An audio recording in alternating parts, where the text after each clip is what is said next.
जोहार दोस्तों, एक बार फिर से हमारे YouTube चैनल में आपका बहुत बहुत स्वागत है। और आज मैं आपको फरीज डहर से रिलेटेड जितने भी प्रश्न आपके JSSC CKST यानी computer knowledge and Hindi typing में जो भी प्रश्न आएंगे इस वीडियो में मैं आपको बताने वाला हूं। और यहाँ पर मैं जितनी प्रश्न दे रहा हूं ये प्रश्न बहुत ही इम्पोर्टेंट है और आप इनको कर लिए तो आपका CKST आसानी से निकल जाएगा। तो लास्ट तक ज़रूर वीडियो को देखें और चैनल में नए हैं तो चैनल को सब्सक्राइब करें और वो बेल आइकॉन दिख रहा है ना, उसको भी दबा दें ताकि अगले नोटिफिकेशन आपको इजीली मिलता रहे। तो चलिए दोस्तों वीडियो को स्टार्ट करते हैं। तो दोस्तों ये है फरीज डहर। देखिए फरीज डहर जो किताब है उससे रिलेटेड बहुत सारे प्रश्न हैं। आपका CKST में ये बुक आपको पढ़ना है, ठीक है। फरीज डहर पढ़ना है और इससे रिलेटेड आपके जो भी प्रश्न बनते हैं यहाँ से बाहर नहीं आएंगे। तो चलिए दोस्तों पहला प्रश्न देखते हैं। तो पहला प्रश्न है फरीज डहर का लेखक का नाम बताइए। तो फरीज डहर के लेखक कौन है? तो उनका नाम है पंचम महतो, ऑप्शन नंबर ए। यदि आप लोगों को आता है तो नीचे कमेंट जरूर करते जाइएगा। दूसरा प्रश्न है फरीज डहर कैसन रचना लागे। ये जो है फरीज डहर किस प्रकार का रचना है? तो दोस्तों ये जो फरीज डहर है ये कहानी है, ठीक है। ऑप्शन नंबर बी इसका राइट आंसर होगा। अगला प्रश्न है फरीज डहर प्रकाशित बेल है। ये फरीज डहर कहाँ से प्रकाशित हुआ है? इसका प्रथम संस्करण। तो इसका प्रथम संस्करण दोस्तों बालीडी खोटा कमेटी से हुआ है। ऑप्शन नंबर ए इसका राइट आंसर होगा। लेकिन अगर यहाँ आपको पूछा जाए इसका द्वितीय संस्करण यानी सेकेंड क्या बोलते हैं संस्करण को, अच्छा जो भी है, हाँ तो दोस्तों यदि आपको पूछे कि इसका द्वितीय संस्करण कहाँ से प्रकाशित हुआ है तो वो हो जाएगा झारखंड झरोखा से। लेकिन ये पहला संस्करण है तो ये हो जाएगा बालीडी खोटा कमेटी, ऑप्शन नंबर ए, ठीक है। ऑप्शन के अनुसार आपको आंसर देना है। अगला प्रश्न बालीडी कौन जिला में मिले है? तो ये बालीडी किस जिला में है दोस्तों? तो बालीडी ये है बोकारो में दोस्तों, option number D right answer है। अगला प्रश्न फरीज डहर का आवरण बनवैया लागत यानी फरीज डहर का आवरण किसने बनाया है? तो इसका राइट आंसर हो जाएगा ऑप्शन नंबर ए यानी गिरिधारी गोस्वामी। आप बुक को अच्छा से पढ़ोगे तभी जान पाओगे। अगला प्रश्न गिरिधारी गोस्वामी का उपनाम बतावा। गिरिधारी गोस्वामी जी का उपनाम क्या था? तो गिरिधारी गोस्वामी जी का उपनाम था आकाश खूंटी, ऑप्शन नंबर डी इसका राइट है आंसर है। फरीज डहर कौन बछर बहराइल है? तो देखिए फरीज डहर जो इसका प्रकाशन कब हुआ था पूछ रहा है, तो 2001 ईस्वी में हुआ था, ठीक है। ऑप्शन नंबर बी इसका राइट आंसर होगा। अगला प्रश्न देखिए दोस्तों, ये जो प्रश्न दे रहा हूँ ना कहीं नहीं मिलेगा, इसलिए इस वीडियो को अधिक से अधिक शेयर कीजिएगा, लाइक कीजिएगा। अगला प्रश्न फरीज डहर कर कई गो संस्करण निकलल है? फरीज डहर के कितने संस्करण निकले हैं? तो इसका राइट आंसर क्या होगा? देखिए अभी फिलहाल के लिए यदि आप अभी अगर पूछा जाएगा अभी तो 2 गो, ठीक है। इससे पहले एक था, पहला जो संस्करण था वो बालीडी खोटा कमेटी से आया था। दूसरा जो है ये छापा गया कहाँ से? झारखंड झरोखा से। तो इसका सही आंसर हो जाएगा 2 गो, ठीक है। Option number B right answer. Book पहले का है इसलिए एगो है आंसर। अगला जो है प्रश्न फरीज डहर का वितरक का नाम बताओ। देखिए फरीज डहर के जो वितरक है उनका नाम पूछा जा रहा है, ठीक है। तो फरीज डहर के वितरक कौन है? तो इसका राइट आंसर हो जाएगा option number D Jitendra Kumar, ठीक है। ये जितेंद्र कुमार इसके वितरक है। एक सेकंड में फिर से देख लेता हूँ इसके वितरक कौन है क्योंकि थोड़ा सा कंफ्यूज्ड हूँ मैं। वितरक कौन? जितेंद्र कुमार लिखा है।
दोस्तों 9वां प्रश्न, फरिश डहर कर वितरक का नाम बतावा। तो देखिए दोस्तों, ये जो पहला संस्करण था उसका वितरक थे जितेंद्र कुमार, लेकिन जो ये दूसरा संस्करण है इसका झारखंड झरोखा, याद रखिएगा झारखंड झरोखा इनके वितरक है।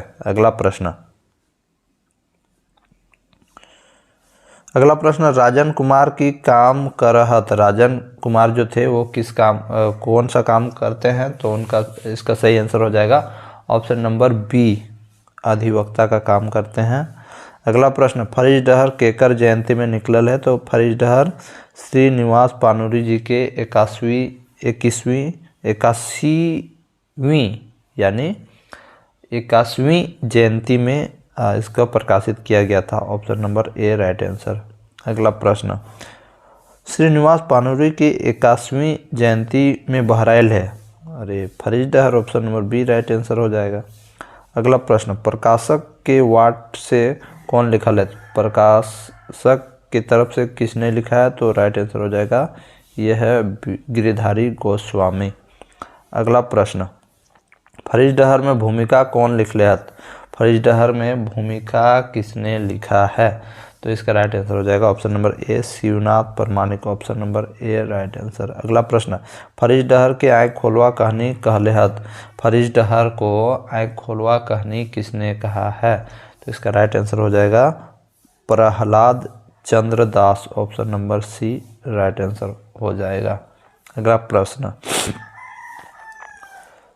जनवादी लेखक संघ के अध्यक्ष रहते। जनवादी लेखक संघ के अध्यक्ष कौन थे, तो इसका राइट आंसर हो जाएगा प्रहलाद चंद्र राय। राइट आंसर हो जाएगा ऑप्शन नंबर बी।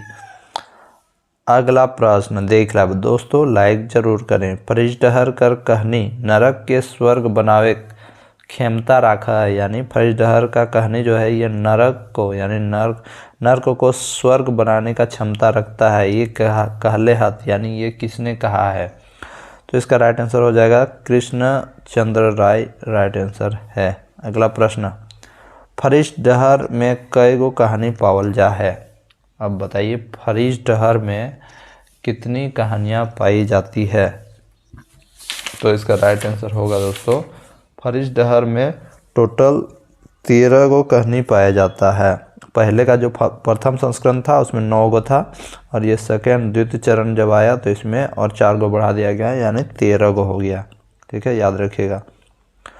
अगला प्रश्न, फरिश डहर कर पहिल कहानी लागे। फरिश डहर का पहला कहानी क्या है, तो इसका राइट आंसर हो जाएगा हेराइल हाँसी, है ना, राइट आंसर बी।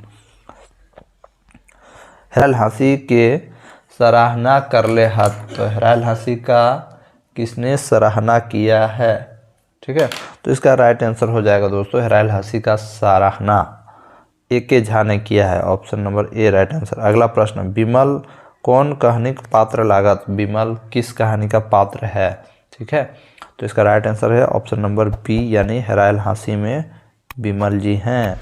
अगला प्रश्न, विमल बाबू बंगला खरीदले हत। ठीक है, विमल बाबू बंगला कहाँ खरीदे थे, तो रांची में। Option number B right answer हो जाएगा। अगला प्रश्न, विमल आधा संपत्ति लिख देला। किसको विमल अपना आधा संपत्ति दिया, ऑप्शन नंबर ए रामू, जो उसका नौकर था। ठीक है, धार्मिक ट्रस्ट टाइम संपत्ति देल रहत, किसने दिया था, तो इसका सही आंसर हो जाएगा विमल। ठीक है, इसका बेटा लोग बाहर में काम करता था, वो लोग कभी घर नहीं आता था, इसलिए वो सारा संपत्ति विमल को दे दिया और रामू को दे दिया और एक ट्रस्ट को दे दिया, मतलब आधा आधा। अगला प्रश्न, दीदी जी कहानी के सराहना कर ले हत। दीदी जी किस कहानी का सराहना किसने किया है, तो इसका राइट आंसर हो जाएगा A K. Jha. Option number D right answer. रकतबारी कौन किताब से लेल गेल है, तो ये है फरिश डहर। Option number A right answer है। रकतबारी कहानी के सराहना कर ले हत। रकतबारी कहानी है, इसका सराहना किसने किया है, तो इसका राइट आंसर हो जाएगा Vinod Kumar, doctor Vinod Kumar. Right answer. अगला प्रश्न, दीदी जी कौन किताब से लेल गेल है। दीदी जी किस किताब से लिया गया है, तो इसका राइट आंसर हो जाएगा ऑप्शन नंबर डी फरिश डहर। अगला प्रश्न, कर्मा कौन किताब में मिले हैं, ये भी इसी किताब का है, यानी फरिश डहर। राइट आंसर हो जाएगा। अगला प्रश्न, हेराइल हाँसी कहानी की सराहना कर लिया। तो हेराइल हाँसी कहानी का सराहना किसने किया है? तो इसका राइट आंसर हो जाएगा ऑप्शन नंबर 1 और 2 यानी दुयो। Option number C right answer हो जाएगा। अगला प्रश्न, उदासी कहानी कौन किताब में है? इसी में है, तो इसका राइट आंसर हो जाएगा ऑप्शन नंबर डी फरीश डहर में ही है। अगला प्रश्न, उदासी कर माँ का नाम बताओ। तो उदासी की माँ का नाम क्या था दोस्तों?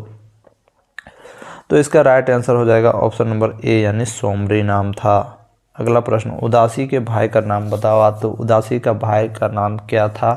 तो इसका सही आंसर हो जाएगा ऑप्शन नंबर बी, ठीक है, Raju. Option number B right answer हो जाएगा। अगला प्रश्न, सोमरी के सोबले छोट बेटी का नाम बतावा। सोमरी के सबसे छोटी बेटी का नाम क्या था? तो इसका राइट आंसर हो जाएगा उदासी।